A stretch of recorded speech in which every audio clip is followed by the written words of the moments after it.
आज जो है हमारी सेकंड क्लास है जिसमें हम सीखेंगे कि किस तरह से जो फेस पे हमारे प्रॉब्लम्स होते हैं, एक्नी स्कार्स होते हैं, मार्क्स होते हैं, रेडनेस होती है, डार्क स्पॉट, डार्क सर्कल्स यानी कि इम्परफेक्शंस और फ्लॉज होते हैं, उनको कैसे छुपाएं। एक असली जो तरीका है प्रोफेशनल वो बताऊंगी। तो इस वीडियो के बाद मैं ये गारंटी दे सकती हूँ कि आप कलर करेक्शन का जो कॉन्सेप्ट है वो भूलेंगे नहीं। और मेकअप को हमने बनाना है इजी, तो इसलिए इजियर वे में मैं आपको सिखा रही हूँ। तो चलिए जनाब करते हैं वीडियो को स्टार्ट। तो फर्स्ट जो हमारी क्लास थी उसमें हमने सीखा था स्किन टाइप के अकॉर्डिंग जो है वो CTM करना, स्किन टाइप के अकॉर्डिंग प्राइमर को चूज करना, वो सारी चीजें हमने सीखी थी फर्स्ट क्लास में। ये जो हमने क्लास देखी इसमें हमने सारी चीजें सीख ली, ठीक है। अब इसके बाद जो स्टेप है वो है कलर करेक्शन का या फिर कंसीलिंग का। कलर करेक्शन और कंसीलिंग का जो वर्ड है उसी से ही ये चीजें जाहिर हो रही हैं कि कुछ चीजों को सही करना है। जो कलर करेक्शन का मैं आपको सीन बताती हूँ वो ये है कि यूनिवर्स में हमें 3 कलर्स मिलते हैं। एक रेड, दूसरा जो है हमें मिलता है जी येलो, ठीक है। उसके बाद हमारे पास कलर होता है ब्लू। ये प्राइमरी कलर्स होते हैं, ये हमें यूनिवर्सली ही मिली भी होती हैं कलर्स, ठीक है। कौन से? Red, yellow, blue. And at the end of the course मैं आपसे पूछूंगी, ठीक है, जब भी आप रेड कलर को येलो से मिलाओगे तो कौन सा कलर बनेगा? ऑरेंज कलर बनेगा, ठीक है। उसके बाद जब हम येलो को ब्लू से मिलाएंगे तो कौन सा कलर बनेगा? ग्रीन कलर बनेगा। आप ट्राई भी करना शेड्स को मिला के।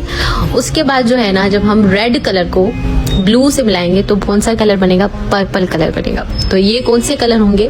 ये कलर्स कहलाते हैं सेकेंडरी कलर्स, ठीक है। कौन से? Secondary colours. अच्छा, थोड़ा सा कलर व्हील आप देख लें।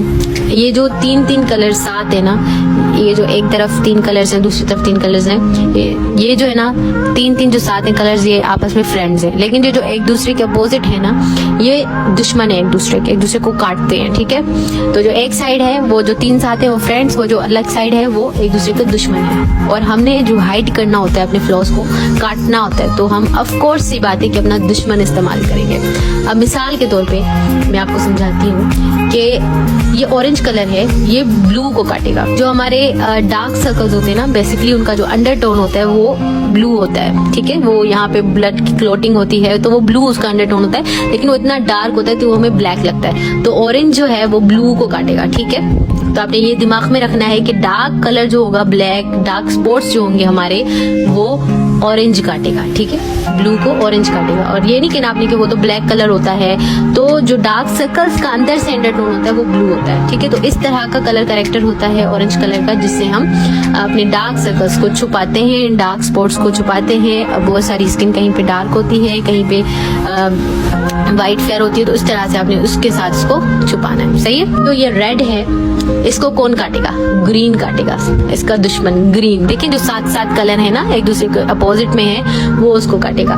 तो जो डार्क रेड कलर के या एक्टिव जो हमें पिंपल होते हैं, एक्नी होती है, उसको कौन काटेगा? ग्रीन कलर काटेगा, ग्रीन कलर का कलर करेक्टर काटेगा। उसके बाद जो ये पर्पल है, वो जो येलो स्पॉट्स होते हैं स्किन पे, उसका मैं आपको अलग से बताती हूँ कि पर्पल का बेसिकली क्या काम है। इसलिए आप जान ले कि जो ऑरेंज कलर का कलर करेक्टर होता है वो क्यों यूज किया जाता है। ऐसी स्किन होगी अगर, तो आप ऑरेंज कलर का कलर करेक्टर यूज करोगे, ठीक है। ऑरेंज कलर का अगर ऐसी स्किन होगी, इस तरह की होगी, डार्क सर्कल्स हैं, कहीं पे डार्क स्पॉट्स हैं, कोई फेस जो है फेयर है, कहीं डार्क है, तो इस तरह से आप जो है वो इसको कलर करेक्ट करोगे ऑरेंज के साथ, ठीक है।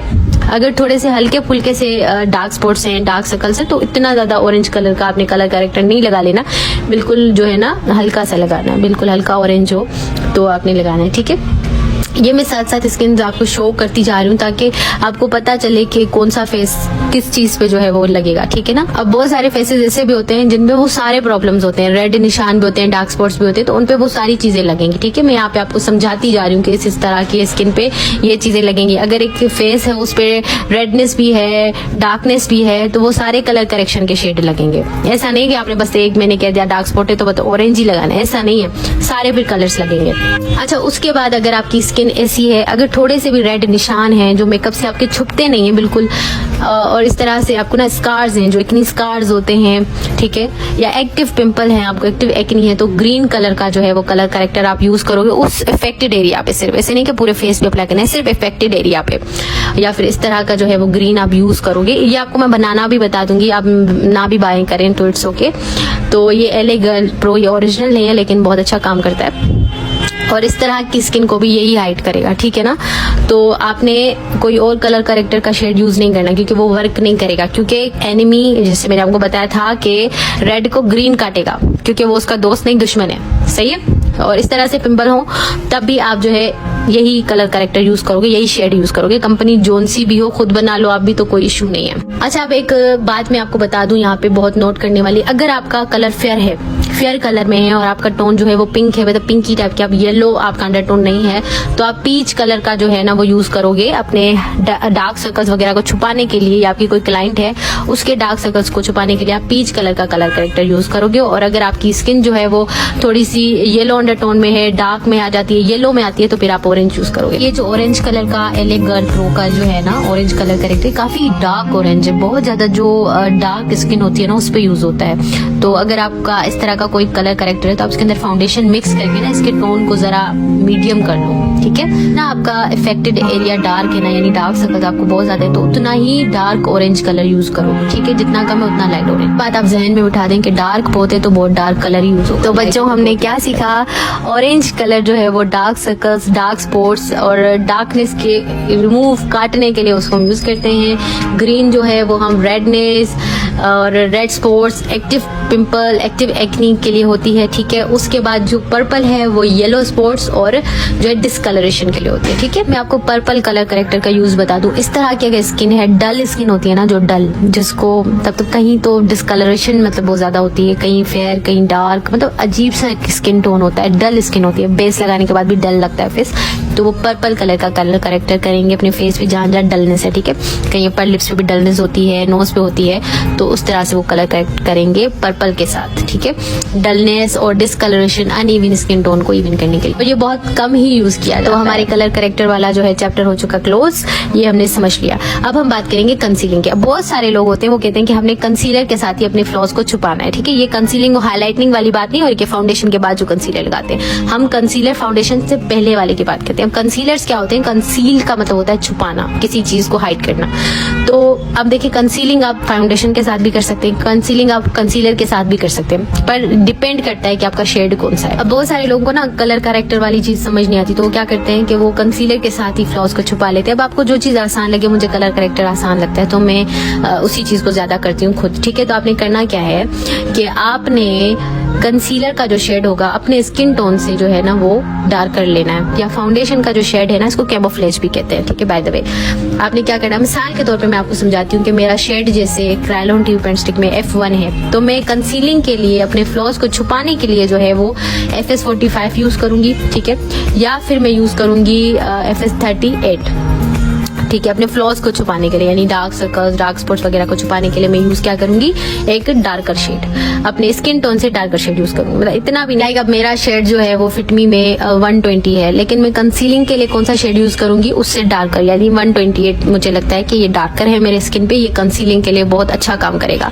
तो कहने का मकसद ये है कि अपने स्किन टोन से, आपका जो स्किन टोन है ना, मैंने एक मिसाल दे दिया, अगर आपका 45 शेड है क्रायोन ट्यूब पेंट स्टिक में, तो आप अपने फेस के जो फ्लॉज है, डार्क सर्कल्स वगैरह वगैरह को छुपाने के लिए FS36 यूज करेंगे, ठीक है। डार्कर जाना है आपने, सही है। तो आपका जो कलर, मिसाल के तौर पे आपका जो डार्क सर्कल का कलर है ना, उसके हिसाब से आपने अपनी बेस चूज करनी है, तो इस हिसाब से आप चलेंगे। कंसीलिंग इस तरह से होगी। अब ये वो कंसीलिंग नहीं है कि जो आप बेस के बात करते हो, वो हाईलाइटनिंग होती है, वो भी हम सीखेंगे आगे चल के अपने नेक्स्ट क्लास में। लोग होते हैं ना वो इस तरह से मेकअप करते हैं, पहले पूरा मेकअप करते हैं, फिर डार्क कलर का कंसीलर लगाते हैं, फिर उसके ऊपर थोड़ा फेयर कलर का लगाते हैं, फिर पाउडर लगाते हैं, तो ये जरा लेंदी हो जाता है काफी। सिंपली आप जो है वो ये कर सकते हैं कि पहले अपना कंसीलर लगाओ, फिर फाउंडेशन लगाओ।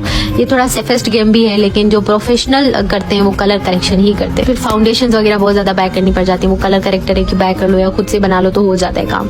तो इस वजह से ये सारा सिस्टम है। कंसीलिंग ना एक हद तक ही काम आ सकती है, लेकिन जिनकी स्किन में काफी प्रॉब्लम्स हो तो उनके लिए फिर कलर करेक्शन ही करना पड़ता है, तो कलर करेक्शन बहुत जरूरी है। अच्छा, ये वो पर्पल कलर का कलर करेक्टर है। अब एक मिसाल के तौर पे यहाँ पे मैं आपको डेमो दे देती हूँ कि ये मेरा फाउंडेशन का कलर है, ठीक है। अब मैंने थोड़ा ब्राउजर कलर लिया है ताकि मैं इसी कंसीलर को अपना थोड़ा सा डार्क शेड बना लूँ, ताकि मैं आपको समझा सकूँ कि आप किस तरह से डार्कर शेड सेलेक्ट करोगे, ठीक है। तो ये जो है ना अब मैं यूज करूंगी अपने कंसीलर के लिए, ठीक है। इसके अंदर ये देखिए मैंने जरा और ब्राउजर शेड इसके अंदर ऐड कर लिया, ठीक है। ये ब्राउजर शेड है, ये कॉन्टोरिंग वाला नहीं है। तो ये देखिए अब ये होगा मेरा कंसीलिंग वाला बेस और वो मेरा अपना स्किन टोन का बेस, ठीक है। इस तरह से आप अपने फ्लॉज को हाइड कर पाओगे।